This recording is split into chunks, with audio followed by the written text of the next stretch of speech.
And so the format for today is that we have these wonderful artists here all working in different forms of multi-channel sound and audio work, and other types of making practices as well. And so we'll start off with a kind of discussion where I ask questions and they'll answer, and then we will open it up for audience questions at the end. And then after the panel is over, we'll play some pieces in here. The gallery is also open to hang out and talk, and there might be a little demo of some Ableton stuff too, so that's exciting. So if you are down to hang around for a little bit, that's coming up. Okay, so I would love to go through and have you all introduce yourselves, if you don't mind, just like quickly say your name and pronouns and what you work in, I guess. What sorts of like sound making you do. Sure. Hi, I'm Kim Nucci. I use they them pronouns. I work in like sound art. I play saxophone. I do a lot of live scoring for dance and interdisciplinary collaboration. I also work in like video and generative video. I'm really kind of like interested in immersive, which is kind of a spent word at this point, and like kind of like what like ways you can like change perception and space and all that kind of stuff. I think that's a short one. I also like am an AV installer, that I do a lot of like multi-channel audio, multi-channel screen installs. So if you have weird technical questions, I probably have an answer. Mm-hmm. I say probably. Yeah. I'm Gabi. My pronouns are he, they. I'm a DJ. I'm a producer in stereo and also multi-channel. I don't know. I'm an interdisciplinary artist, I would say. I also am like a visual artist, like a photographer and videographer, and I paint sometimes. I like to paint. I think that's pretty much my introduction. I'm gonna cut it off there. I'm Beth Bradfish. She, her. So I'm a composer and a sound artist, and I've become much more involved probably in sound art. I just don't see the line between anymore. And I like to create environments. So multi-channel to me, I've done spatial work, but I also like to just create an environment where you can walk into it, get as close to the sound as you want, and just have different kinds of experiences. And I've also done work with artists where I work with them to create an environment for their work. And what else? I make, and I brought an example of it along with some spatial work. I work with resonating objects. So I make objects that you can actually sit in or lie in. That chair over there, I'll get that going later, along with some sound here, where you can actually feel the sound through your body. So I just love to do things where you can really walk into the sound and get as close as possible. And so that's probably why I think in multi-channel, because it allows me to get a room to vibrate. My name is Regina, and she, her, they, them pronouns. I'm definitely what I would consider myself a sound-centered artist. I also I'm very curious about overhead projection and film and a lot of like shadow play that I like to kind of coalesce with sound when I can. And I think the most concise way to say it is I've been composing stories with what I relate to as sound marks, which are more, I think, popularly named field recordings, which field recordings just has kind of more of an ethnographic, distant, removed, sometimes even predatory connotation for me. I think the sounds that I have spent a lot of time with, they are like very intimate sounds, like my father's breathing or my brother's footsteps or things of that nature. And I think I'll leave it there for now. That's great. Thank you so much. I'd love to kind of hear about all of the different spaces that you all have worked in, because I think a large part of multi-channel work and it being such a broad category is that we kind of have to visualize what we're talking here. Sometimes that's as small as this, or sometimes it's as big as the Pritzker Pavilion, where Gabi and Beth both had pieces over that, was it 24 channels this summer? So all spread out across that lawn. And so scale is really interesting. And so maybe we could just go back this way and you could tell us about some of the venues and systems that you've done this work on. And you can include stereo things too. I mean, whatever's interesting to you. I guess thank you for playing something that I made. I think when I was walking in, there was about a 40-minute piece that was playing in this room that I had the opportunity to design for a gallery room in the Graham Foundation, which is, I don't think it's a lesser known foundation, but it's this old family like mansion home in like the center of Gold Coast. That is the Lampo series also extends out of there, which is a sound-centered, I think, experimental performance sound-based series. And it's this really cavernous, old, creaky building. And so I got to, the sound that was playing in here, I got to design to go along with a 2-channel film that was made by another artist who was having a solo exhibition there. And it was just such a cool experience to be able to be allowed the time to just situate myself in that room and compose sound with the sound of the room. We had, speakers set up in each of the 4 corners. And I think I'm finding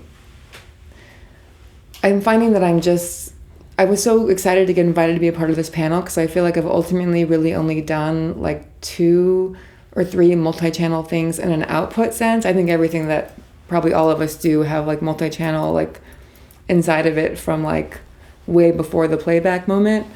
But that was one of the first ones that I really got to do. And through that process, I found also just like a sweet spot in designing sound for other artists' work and being a passenger in that way, and just all the trust that is involved in handling that component of a long form piece. So yeah, I got to, one of the first things I ever did got to be at the Graham Foundation, which is pretty cool. Well, I'll talk about the piece that I brought tonight, and we'll be playing it when we take a break, or at the end, I guess. And so it was originally an 8-channel piece that I wrote. Stephen Moore has a setup at Burning Man. He calls it non-pop. And so he invited some people to create pieces for it. So I created this piece. I did that probably around 2018, and just recently found that he still is playing it. He's going back there every year and still playing it. And I listened to it and I thought, I wanted to I made some changes to it. And then it's for 8 channels. So tonight we're doing 4 channels, but I also have it, when I listened to it this time, I thought, well, it's a meditation experience.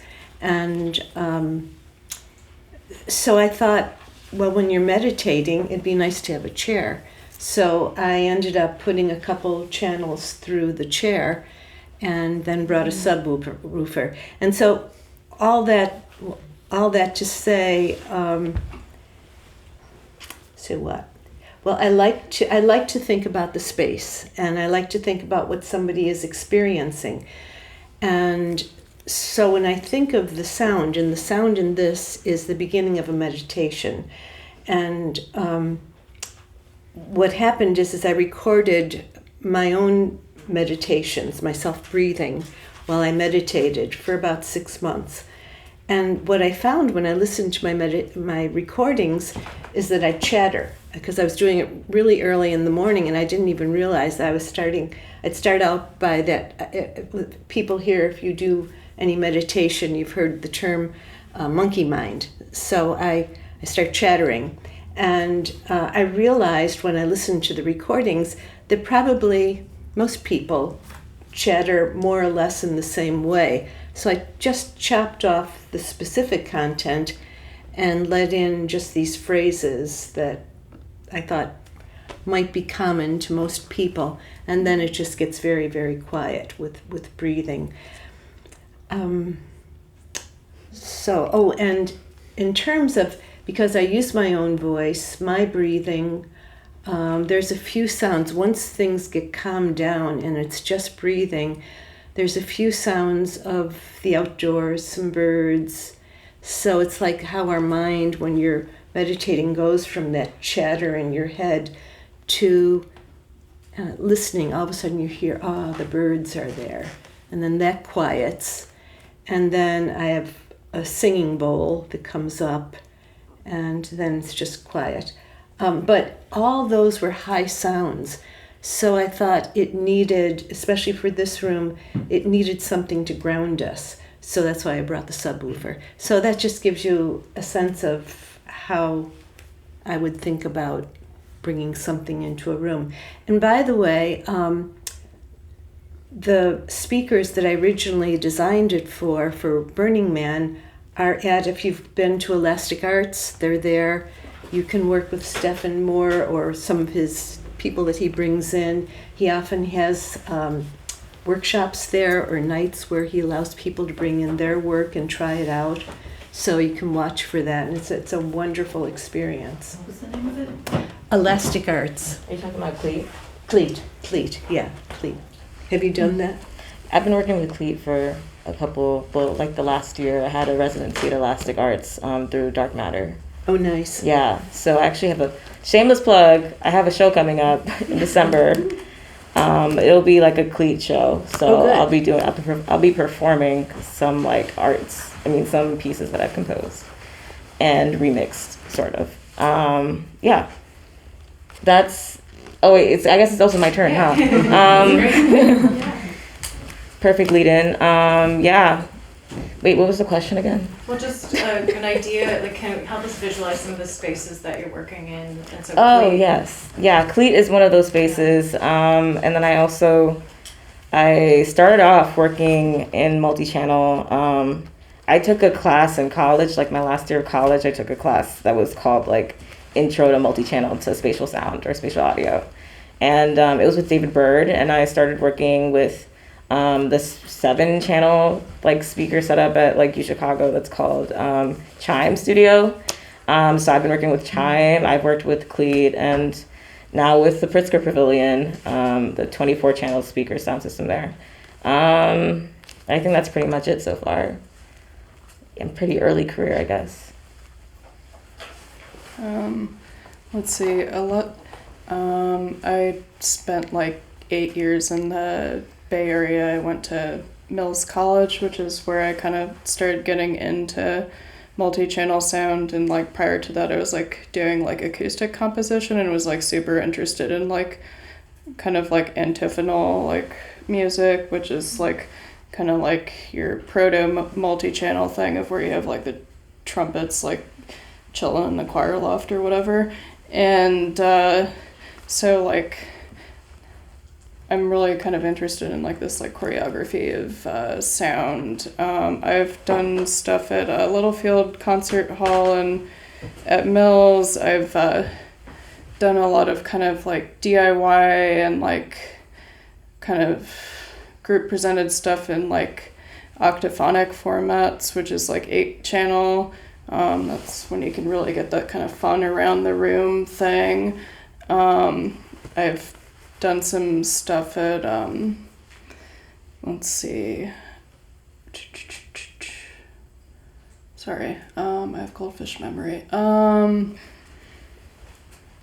And what about in Chicago? Weren't you doing Oh, some yeah. workshops here? And... Yeah, I did a workshop co-hosted with Triangle and Ryan Dunn, who's like the caretaker of that space. It's literally his living room, and he has a little, it's very DIY, very delightful 15-channel sound system that is like configurable, and he basically designed it in a way that it can even be like powered with like a battery bank or something and taken out into the park, and like as long as you're babysitting your playback device and stuff, but it's a infinitely configurable system, and yeah, it's a really amazing, like between like the system at Triangle and the system like at Elastic, we're in a really special place where these kind of like usually academic systems are accessible to the general public.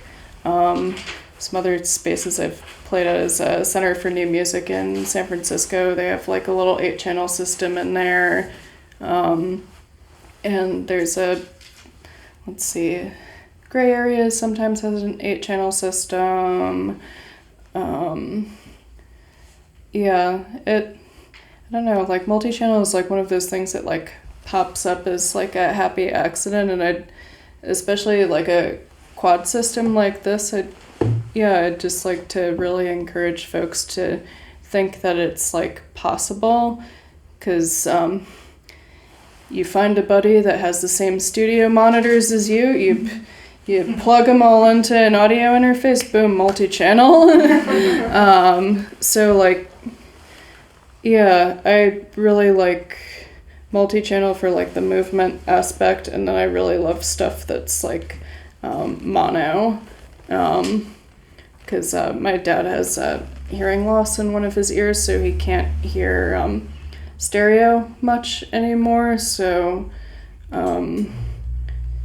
even when I'm like mixing something multi-channel, I always like check my mix in mono to see if like I have like phasing issues that would like make it inaccessible to someone who has like hearing loss in like one or like in one ear and has lost that kind of like dimensionality of sound, because I think it's, I don't know, accessibility is important to me. That's great. Well, thank you all. I love the sort of variety and the kind of from the DIY to the the Pritzker Pavilion is like a fixed system, and there's no way you're getting up there and moving any speakers or like angles of anything. This is great to visualize, and I wonder if we can move on to thinking about how do you all as artists think about the listener position. I think because we're talking about so many different arrangements and systems, maybe that changes based on the place that you're in. Are they walking around? Are they sitting down? I'll just open it up to whoever has thoughts on that. Anything you can tell us. I know if I were to start creating a piece, that would maybe be kind of my question there, is like, how do you make it sound good for someone experiencing this? That was a great example of checking the mixes in mono and making them accessible. So let's see, I guess like kind of when you start, even with stereo, when you start having like, because that's your first multi-channel, when you start having stereo effects or like multi-channel effects, there is an ideal listener position, which is usually like, for this array, it's right where that projector is at.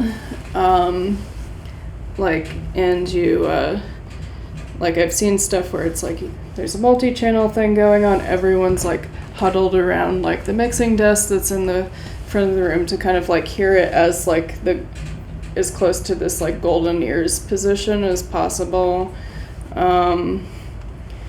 And yeah, what's interesting though, like, is when you can get to the edges of a space and hear like the movement from like not the right spot. I think that's really cool. Yeah, any other artist thoughts about listener perspective? I think I'm following up what you're saying. I like the room to be interesting, that you can walk around and have different experiences as you walk around.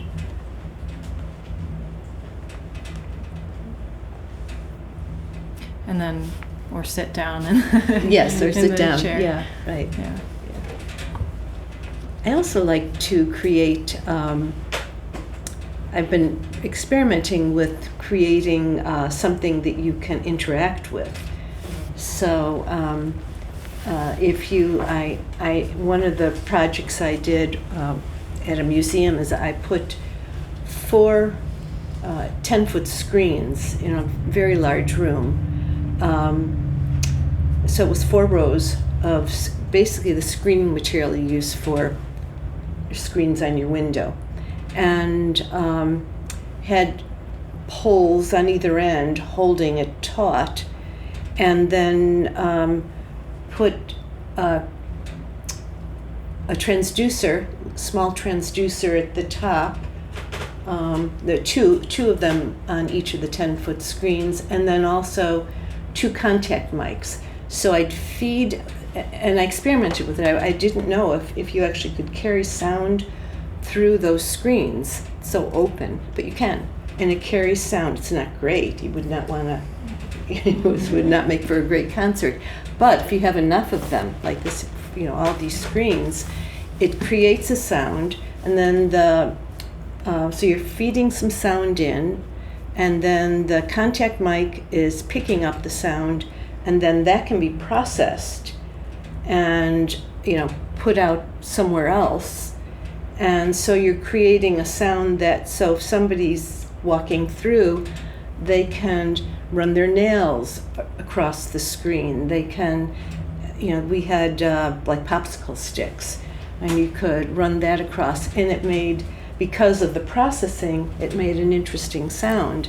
And then the other thing that I like to do in that kind of environment and I will put transducers on windows too, if there's windows in the room. So the whole room is vibrating, and then invite some musicians to come in and improvise with it and just create sound. Sometimes I'll give them a starting point, a couple pitches or chords to work with, but and so then the room is the foundation for a composition.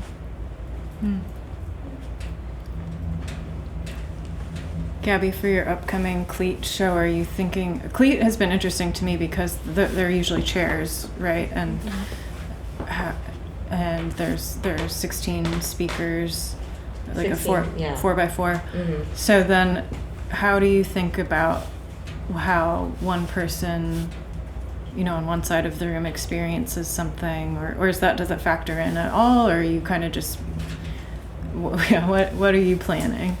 I do factor in like listener position when I'm kind of like post-production, but like honestly while I'm producing, I kind of am just thinking about myself and like how things would sound in the position that I'm sitting in, or like the position I want to sit in if I'm planning on performing. But also because of like my process, I feel like I think about listener position in different ways depending on like what I'm producing for. If I'm like making a dance track, like I'm thinking about more like where each element of the song lies in my body, and like how to activate those spaces or like those limbs. And like I'll place like the kick and like the and like the bass and stuff in like different positions. Like I think I like always like kind of think of those positions as like behind me or like to my left or to my right, and then like hi-hats and stuff are like higher to me. So like I'm thinking about those elements in like a sound design kind of way, and that's like a different process for me than like when I'm trying to do something multi-channel. I think like they both feed into each other though, and that like I'm playing with shape and like dimension, and really thinking about texture as well, and like what aspects of like the different kind of the different like samples that I'm bringing in can like bring to the piece. That's pretty much what I think about, I guess. So, Gabi, you're mixing with your body. I'm mixing with my body, yeah. I guess I started doing that like when I started dancing, so it feels very much like a corporeal process for me. Yeah, I'm mixing with my body. Yeah, I love that. Yeah. Yeah, that's cool. And Regina, your a lot of this has sort of been around sort of somatic, like felt experiences, and I think the intimacy of some of the sounds that you're working with it's almost like you're walking around in someone's like brain or something. How do you think about that with your work? I think I feel like the thread across all of my pieces so far is that they're composed that I hope that you wander in and out of it at any moment, kind of more like an overhearing. There's obviously like a start and an end place, like on the digital audio workstation screen, or on the, I use a lot of cassette, like when I'm doing stuff live. I'm my main sort of instrument I'm using is a Tascam 4-track cassette recorder. But yeah, I think that's my favorite thing is telling these stories that, like any story has the quality of being nonlinear, and like I like designing for restful places like bathrooms and hallways and atrium spaces where you're entering or you're exiting or you're wandering or you're walking in and out of, and no matter where you enter, the piece is exactly where you are. Switching gears a little bit, I want to make sure that we talk tech. So if you could share a little bit of your setup I love knowing that you use cassette, the Porta Studio in your work. Can you tell us about your setup and any special things you want to point out? Like Beth, it would be great to know more about how the transducers are on that chair and things like that. So from start to finish, take us through. Do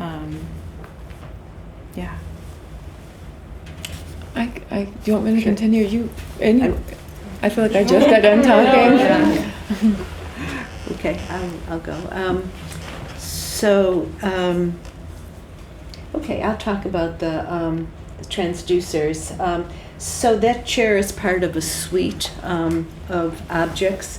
There's a 3-person, sort of like a lounge. Should folks get up and take a look?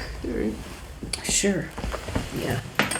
Maybe I'll just walk over and can point things out. Okay, so it just looks like a regular chair. It's made, I work with a woodworker, Celia Greiner, and she's also a sculptor. So we experimented with different woods to see how the sound traveled. And of course, people have been working with wood for a while for making violins and things like that. But we needed something that was affordable and easy to get. So we ended up with maple.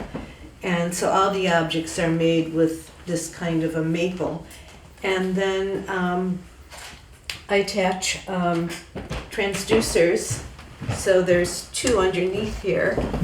And there's one in the back here. Okay. So they make it, and there's all different kinds of, if you get into transducers, there's all different kinds of them. I've put them, my first thing was a sound cart, and it had 3 horns on it. And so I put boned transducers, little teeny transducers, to get those to carry sound. But to me, this was just a way to help people get as close to sound as possible. And I'm very, like you, I'm very interested in accessibility. So I've always been interested in how can we make this accessible to people who have hearing loss or any kind of different perception, or just plain interested in getting close to sound. So that's how that works. And I have, for the big bed piece, and then I have a platform that's on, I use big bass transducers under that. And will people have a chance to try the chair out after? Yes, Okay, yeah. that's great. Kim, I know you have a lot of engineering and like tech experience. So, what's what's your favorite setup these days? Let's see. Oh God, that's like something I don't want to answer it because I don't want it to be definitive. Yeah. I'm like interested in like a lot of different configurations and just things that are tailored to space and site-specific work, and then also like stuff that is more like a standardized format. The thing I don't love right now is, I love that spatial audio is trending, but I hate Dolby Atmos. I think it's a big paywall, and like you also can't. I got into it with Dolby a few years ago. I was just like, hey, can I like import my like ambisonic mixes into Dolby Atmos? Since this is like ambisonic, can I like play it back into here? And they're like, you have to use the Atmos mixer, and then they use like some mumbo jumbo words and like just like, and I was just like, I don't like it when stuff is like proprietary industry standard, but most systems you will come across in the wild because of like movie theaters and cinema and like that sort of history are going to be like traditional Dolby configurations, 5.1, 7.1, 7.1.4, where you get the little flyovers, that's the Atmos, and then like I think there's like an 11 channel that also has like a height component. There's been all sorts of like evolutions of the sound system and like kind of how to deal with sound in more than stereo. Like kind of the 70s had like quadraphonic records very briefly, and then 5.1 kind of became the more accepted format because it had like the video playback support from like Dolby. And yeah, I'm like, I love quad. It's quick and dirty.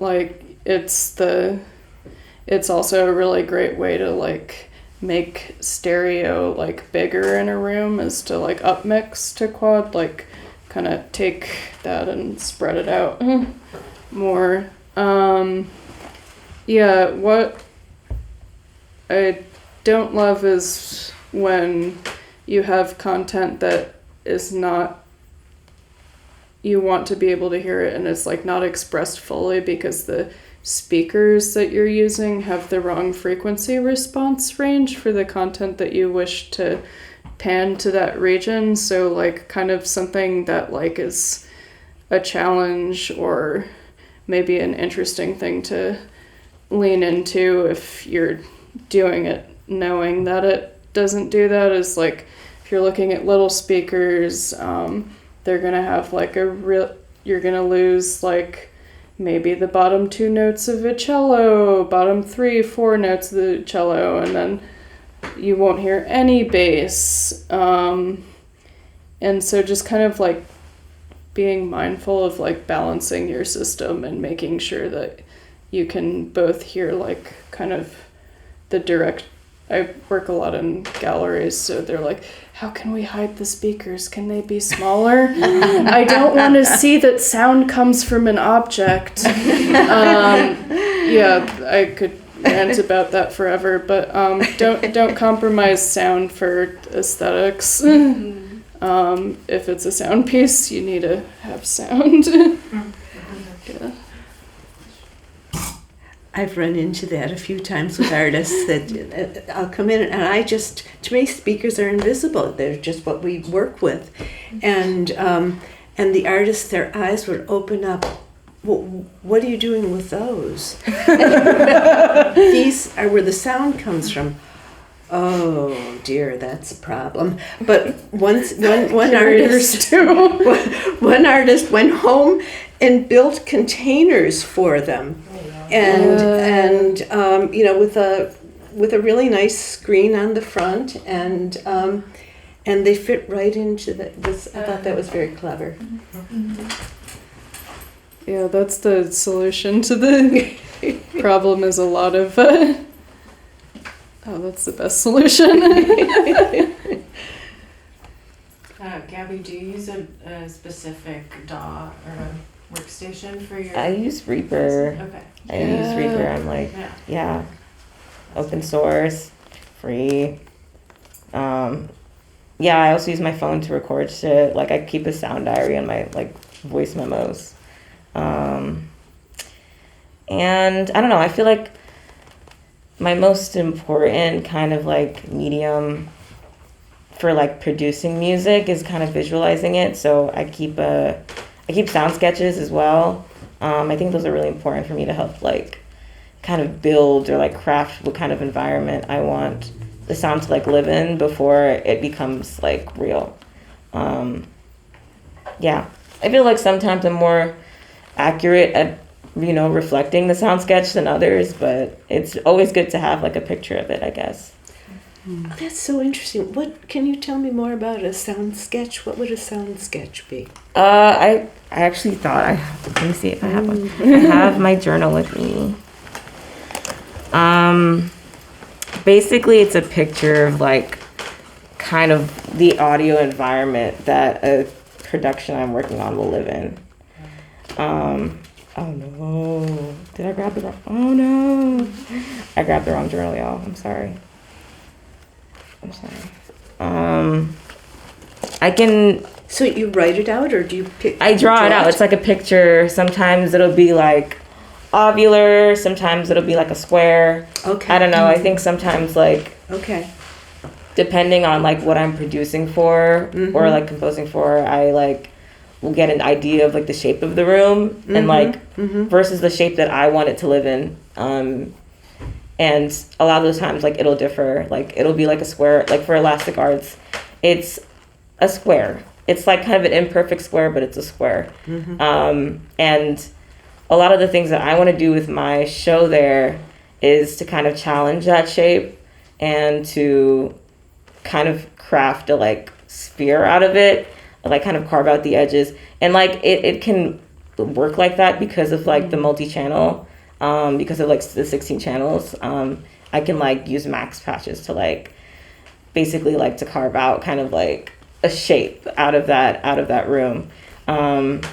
And yeah, but before I do all of that, I kind of I've drawn stuff that's a series of intersecting rings or imperfect ovals, and kind of with a background of a square, and kind of carving out where the sounds would lie. Yeah, I hope that makes sense. Oh yeah, I like that. It's great that you bring up Max too, because we haven't even talked about Max patches, but there's a whole world there. The analog, that's great to bring into this process too, and it's kind of fun to think about pumping the analog through more than stereo channels. So how does that factor in? Is that just a live tool that you're using, or do you use it to record or playback? How does that work? Both to record and as a live tool, but mainly as a live tool, I think. And it's familiar. I mean, just starting out making mixtapes off the radio on cassette on your little boombox when you're a child, and like a lot of the material that I work with to my brother is kind of just has taught himself to kind of be an archivist of our family recordings, and we have a lot of cassette recordings of my grandmother's singing voice from the 70s, mainly just singing and playing acoustic guitar in church. So I'm already utilizing, like, as a foundation of a lot of my work, sound that was captured on that tape material, on that, you know. And I feel like my gear that I use to perform it's so clunky. I mean, I'm essentially using like 3 mixers, you know, and it can be very sculptural, because when you have like all these possibilities for EQing, you know, and it can feel a little bit redundant.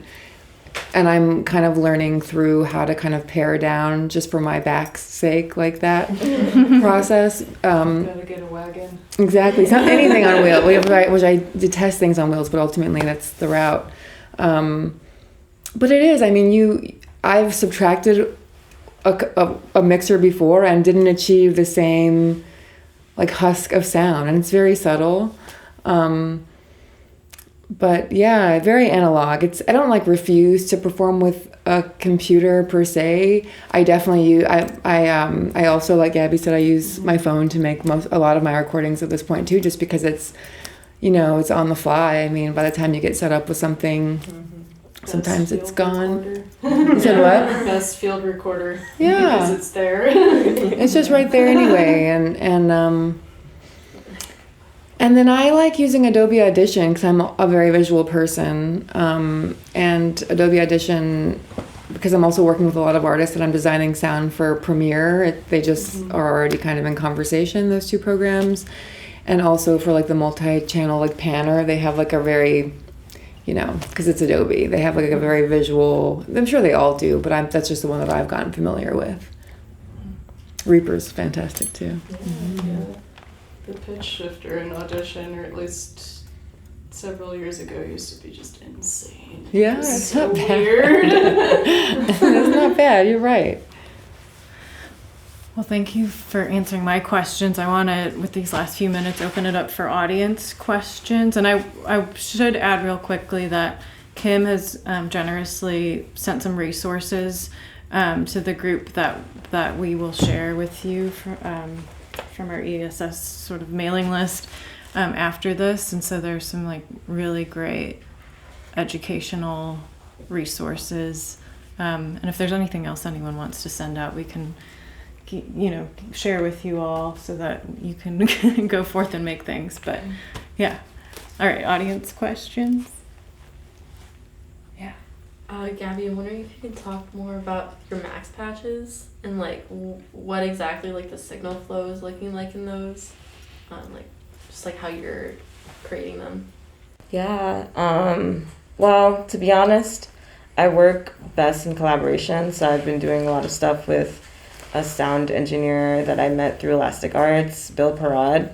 He is also like, he's a composer, he's a designer too as well. He's like very, very acclaimed. So I worked with him kind of in a sound engineer capacity with the Pritzker Pavilion piece that I did.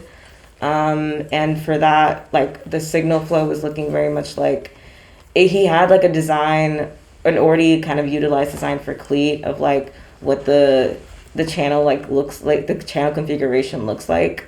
And so he adapted that from Cleat to make it like 24 channels and kind of mapped it out with the Pritzker Pavilions, like basically dimensions in mind. We couldn't really add like a height aspect, and like it's kind of accounted for in the mix. I kind of had to like I basically like was doing like a lot of panning and like automation, and kind of tried to like add a dimension of height like afterwards in like Reaper, and then like routed it through Max, and that's like the final mixdown I used for the Pritzker Pavilion project.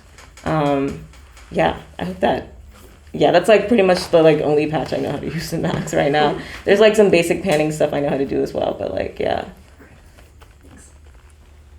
Beth, you have a max patch for your Yeah. piece that Yeah. you're playing back here. I originally did this piece in Pro Tools, and I did all the work and the design for the Urban Nature project in Pro Tools also. For me, it just was an easier way to think through all the layers of sound and how to move them.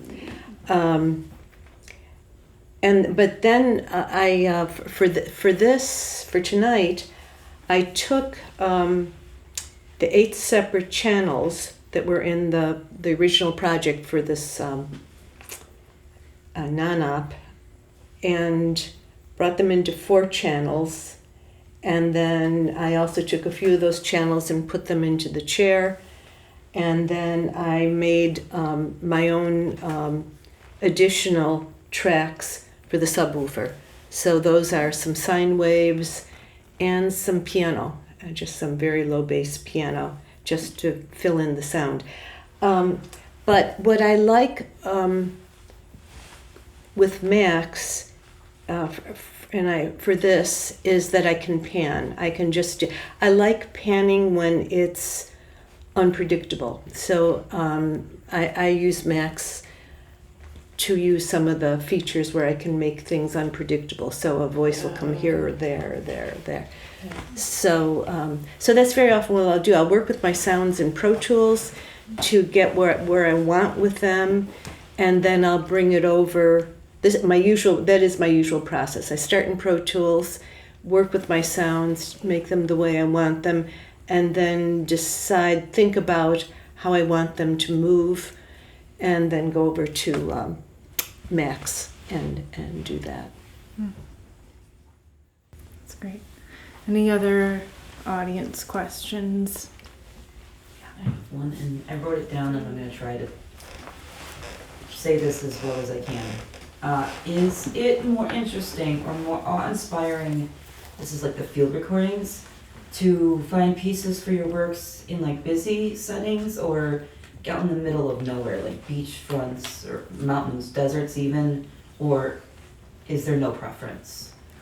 Like when you're getting your recordings, what do you find most like that gets the juices flowing when you're taking that?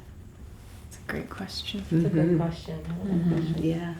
I kind of want to go back to you, if you don't mind, because I think our whole thing is about, what works for you and what is of interest to you. Because I think the answer is yes to all of it. Yeah. Wherever you want to go, whatever you want to record that interests you, that you want to play with. Yeah. That's my thought. Yeah, with the piece I did for Urban and Nature Sound Well, I Pavilion. heard the crickets and thing, that's cool. Yeah. And then the heavy breathing and the footsteps. That's, and then the birds chirping and It's all good. But Gabby, you did like a busy area recording. Yeah. That was part of the Urban Nature Sonic Pavilion. Yeah. I did use I kind of the sound diary is taking me everywhere. I was basically on the train and I was at the beach and at the point.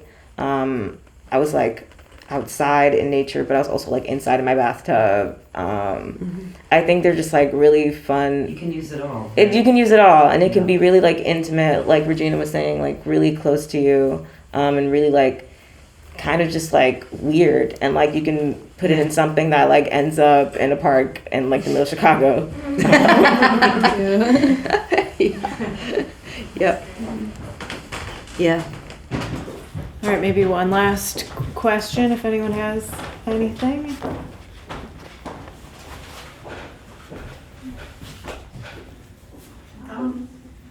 Sorry, were you asking something? I was just wondering maybe if you would share what you're working on now. I know you shared you're working on the cleat performance, and that sounds amazing.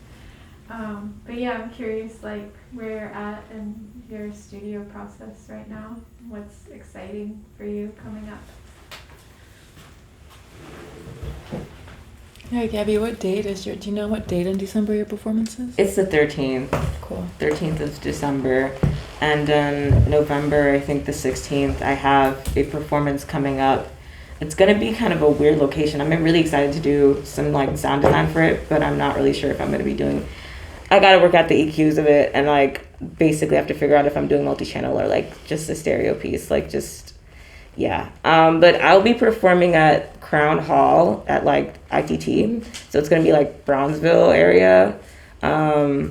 It'll be like a 30 to 45 minute kind of performance of like an original like piece that I'm composing right now, that kind of like ties in like the Black legacy of Chicago in with like the historical site of erasure that is like Bronzeville right now, and kind of like playing on that legacy of like historical Black music and like art forms that are kind of like going extinct, if that makes sense.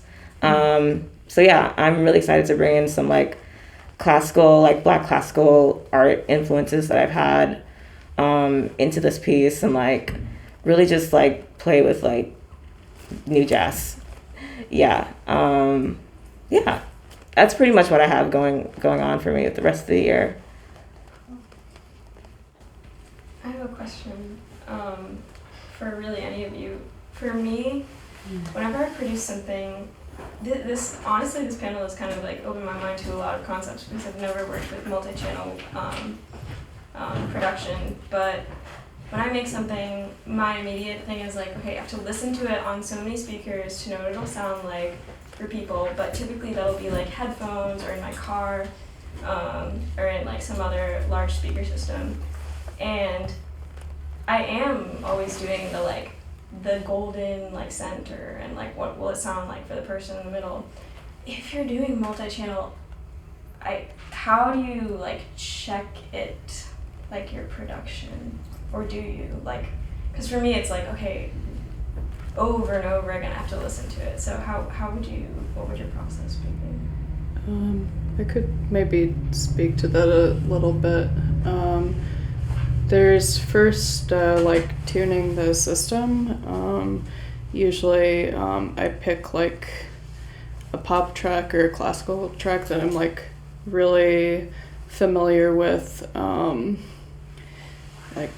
I'm using like Migos and Shostakovich, so like just really out there or disparate. And I'm making sure everything in the room is like sounding like this is like for like tuning a hall or a venue or like a system that's for like screening. I'm like making sure I have even coverage, the spread is good, I've positioned all the speakers at the right angle if I can. If I can't, I'm adjusting like slight EQ on each of them, and then like I go and I mix in the space, and sometimes like mixing for these like large arrays, it's kind of like some drawings, thinking about it as choreography, a Hail Mary, and check and make sure nothing's clipping. Because you often do not get more than a couple of hours to just like put it together, because it's like, all right, you made this piece for us, just install it right now. And that like, unless you have the luxury of having like a big old array in your studio or something, or you're in an academic space where you have access to that, it's hard. I know I just like totally ragged on like Dolby before, but in Logic, there's a built-in like Atmos, Apple spatial sound encoder, decoder, and it also has a binaural thing.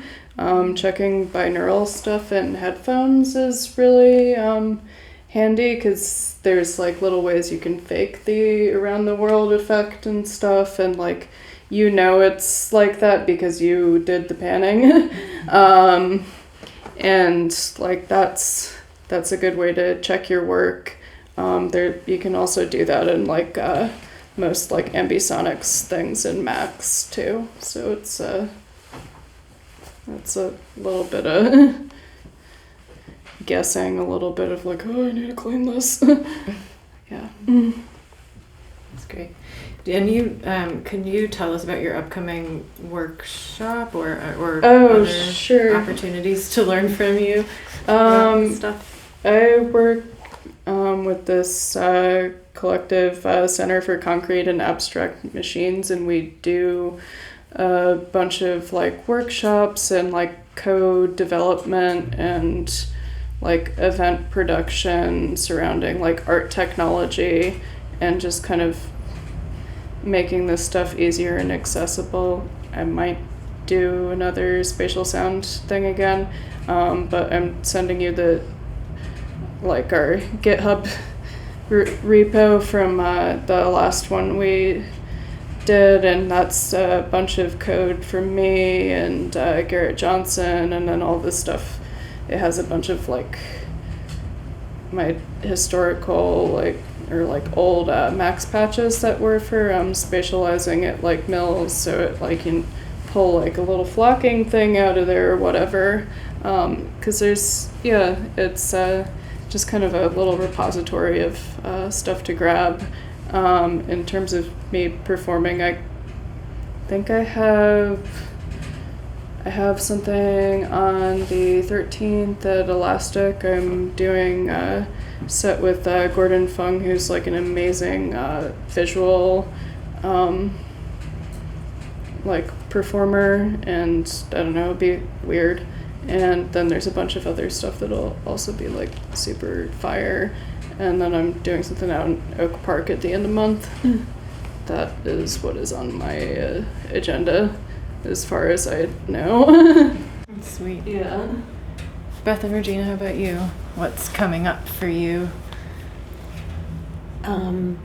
Well, this piece, I just revised it, and it's going back to Stefan and another person in Vancouver at a university up there. There's a gallery, and it's going to be shown in October. So, without the chair. 8 speakers and no chair. Oh, there was no Ship the chair. I'm participating in a variety show called A Girly Show that's curated by really amazing Chicago-based artists Jared Brown and AJ McLennan.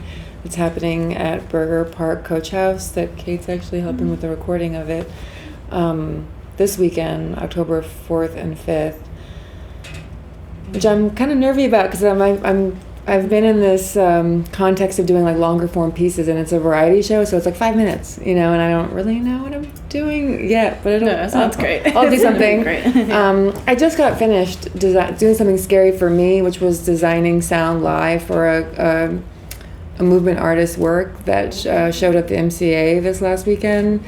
It was super great. I learned so much. I had so much fun. It was also like really, having to kind of reflect on what it is to use analog in that setting. Like I'm just being the person that's like rewinding the tape, like between, like we're running it again, give me a minute, and like literally adapting my rig in real time to kind of to adapt to the movement. And that was really cool and like a stretch for me to move into, which I hope to continue to do more of that. Thank you so much to all of you for joining us and sharing your knowledge. So let's give them a round of applause.